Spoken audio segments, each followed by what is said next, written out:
Joining me is Greenland's Minister for Business, Energy and Mineral Resources, Nathanielsen.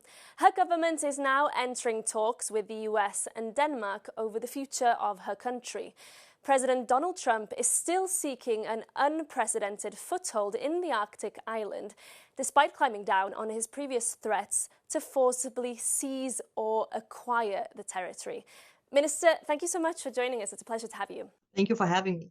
So can I first ask you to reflect on the dramatic recent few days when the future of Greenland was really in the balance? After all of this, can Greenlanders still consider Trump's America to be their ally and friend?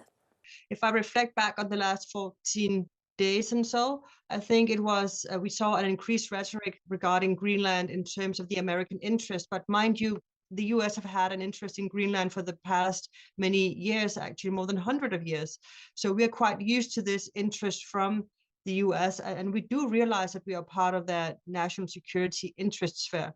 So that part is not new to us. Of course, there has been an increased rhetoric about buying or acquiring Greenland or even taking us by force. We are not a territory. We are a country, equal country within the Kingdom of Denmark.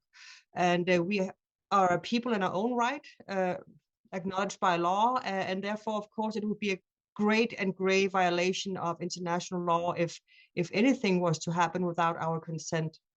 Trump has obviously climbed down on his most threatening rhetoric, but you are now entering talks with his administration as well as with Denmark on a future kind of deal. Trump says that a framework deal does exist. Are you aware of that framework and what does it entail? There is no deal yet. What we have is an agreement to venture into a dialogue between, it's going to be, I think, maybe a number of different dialogues. I think there will be a NATO-led dialogue that has to do with maybe an increased presence from NATO in the high north. That could be Greenland. We would welcome that. Then there would be these trilateral dialogues between the US on one side and the Kingdom of Denmark, consistent in this part of Greenland and Denmark on the other side. And we still have to gain clarity about what is the American interests concretely, because we really haven't heard anything yet. And then there might be something regarding a closer business tie, and that would be a whole other dialogue as well. You mentioned that you are a country, you are a people, and your Prime Minister has said that Greenland's sovereignty and integrity of its borders cannot be violated. It's non-negotiable. Yet Trump is saying in public that he wants full access to your country. Do you think that a compromise is possible here? I think if you look at the 1951 agreement already in place, the US has wide access to Greenland, and we have no problems with this. We also do not have any problems with some sort of update of that agreement, but we would of course need to hear more in detail what that would entail and how that would be possible with our red lines, which is, as you mentioned, that we want the territory to be, the realm to be intact and our sovereignty to be intact. You are, however, Minister for Mineral Resources, and we know that Greenland is a hotbed of critical raw materials. Would that be up for negotiations, sort of increased American access to those resources, more mining contracts as part of the commercial deal that you referenced? Well, I do not want to combine any form of defense agreement with access to our minerals. We need to keep these things in their separate baskets, if you will. And we are very much open to investments and collaborations with the US. We already have a memorandum of understanding that is from 2019 under Trump 1 that we have been seeking to update. But we cannot, I think, start to put it all together in the same basket because it's different things. We cannot give another country full access to our minerals. This is a rule-based country, so we, of course, you need to follow the local rules and regulations in order to gain access. But we have definitely every interest in deepening our relationship and figuring out how can we, to our mutual benefit, develop our mineral sector. And several different investors, countries are interested, of course, in developing Greenland's mineral sector, including some companies with Chinese links. Do you understand that Trump has some concerns around that? And would you be willing to limit the extent to which the West's adversaries, such as China, can invest in your mineral sector? Currently, as I'm aware, we have 2 Chinese companies invested in a mineral sector. Both of these licenses are inactive, and both are being fought in court, actually, against the government of Greenland. So I don't see a lot of Chinese interest into our mineral sector. We don't see a lot of Chinese interference in our waters, as also mentioned. I think we have shown quite clearly throughout the years that where we stand in terms of allyships and partnerships, and we have clearly chosen the Western world as our partners, the European Union, the US, Canada, UK, and I think we have both in regulation and in policy shown where we stand. Minister, the past few days have been quite frightening for some Greenlanders, especially when Trump initially was using rhetoric such as the possibility of using force to seize the territory. You mentioned that there could potentially be dialogue around increased NATO presence. But do you think today that Europe and Western allies other than the US would be ready and able to defend Greenland if it was needed? I think there's more than one answer to that question, really. I think that NATO has proven itself to be a good alliance.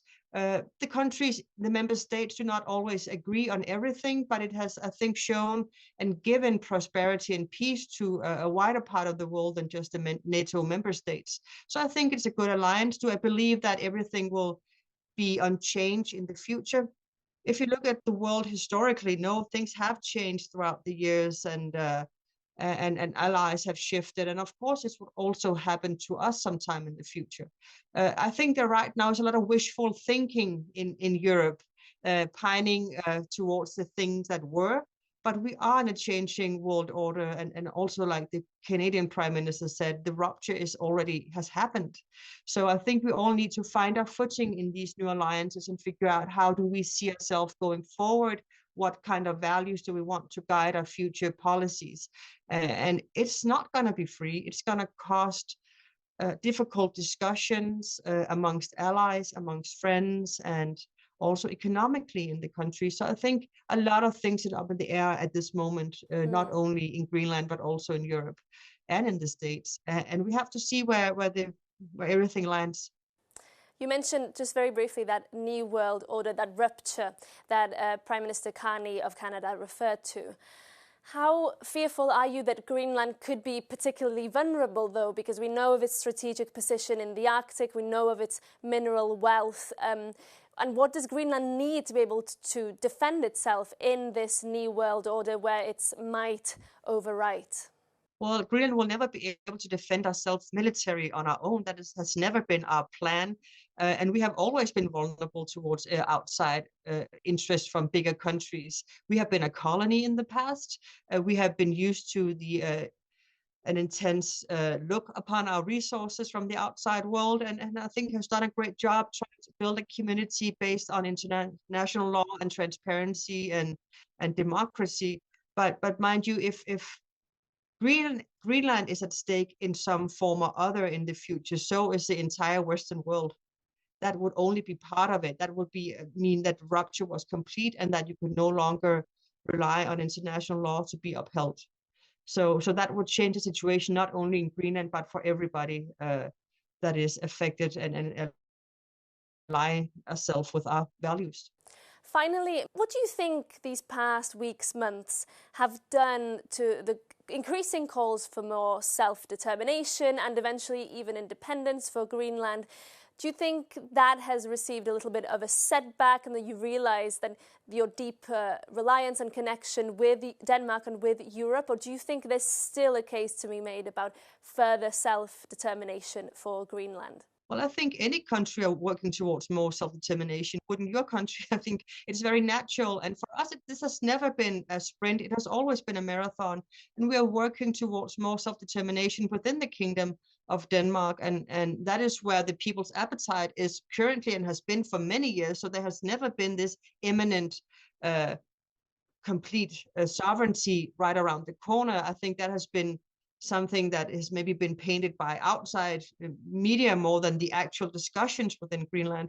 So we are working towards more self-determination in every aspect. If you look at the Greenlandic community and country, we have really built strong institutions in the last 30, 40 years or so, and really shown that we gradually take more and more responsibility for our own community, and always with an underlying understanding that we are so few, 57,000 people currently, that we will never be able to gain fully independence and be able to defend our country military. That has never been a goal. It has always been a goal to gain more self-determination.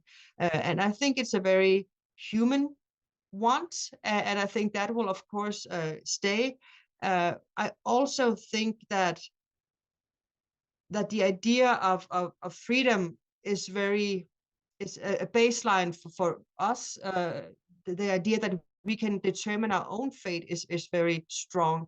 And these past 2 weeks, I think, has really both caused concern, of course, but also I detect an anger beginning to come forward, that